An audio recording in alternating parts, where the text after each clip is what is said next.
I'm Lorianne Duguay, CEO of People Powered Solutions, an organization that helps transform and create happier, more productive workplaces. We also help and coach the executive team as well as leadership teams into adopting a more people-centered approach to their leadership style. Part of that approach is to move away from the command and control style of leadership and step into the coach and empower role. Here are the top 5 tips that we provide managers and leaders to become more effective at coaching. Number 1, actively listen to your employee. When discussing plans, when trying to help them establish some goals, or even troubleshoot a challenge they're currently contending with, make sure you're listening to understand them and not to respond. Let them do most of the talking. We usually tell our coaches to aim to talk about 20% of the time and let your coachee talk the other 80%. When there are moments of silence, let that silence do the heavy lifting.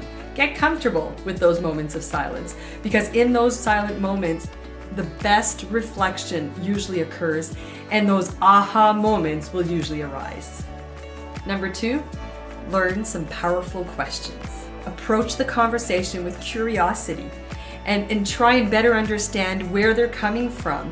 And when they think they know why they're saying something, continue to question them to help them unearth the actual why behind that statement. More often than not, what they think the problem is entirely different from what the actual problem is. Number 3, practice emotional intelligence. Emotional intelligence, what does that even mean?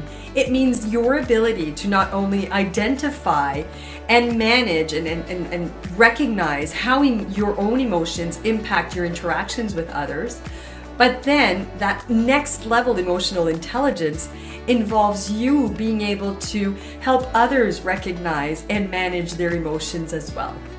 In that coaching conversations, emotions might run high. It is your job as the coach to help everyone within the conversation manage those emotions. Number 4, goal setting and accountability. Most individuals, when setting a goal, will set the bar pretty low because they're so afraid of disappointing others or themselves, right?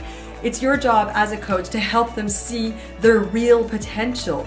What they think they're capable of is usually only about 40% of what they're really capable of. It's your job to hold up a mirror and help them see and recognize that true potential, and then help them plan to step into that. But on that note, as a coach, you're also their accountability partner. Make sure that you're holding them accountable to whatever plan you've come up with to bring that goal, that objective into fruition. Number 5, feedback and feed forward.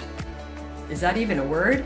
It is. What we mean by that is make sure you're providing continuous feedback and insight to the coachee, to the employee on a regular basis. You're carving out time in your schedule to check in with them to make sure they're still on path to achieving that goal. And if there's been some challenges or some roadblocks that have arisen throughout their journey, then help them come up with a pivot of sorts and maybe a change to their plan to make sure that they are in fact able to bring it to realization. Feedback, feed forward means highlighting past performance and what went well, what could have gone better, and what are we going to do differently next time, and then focusing on that future forward, that feed forward on what we can do to help with that future growth. Want to learn more?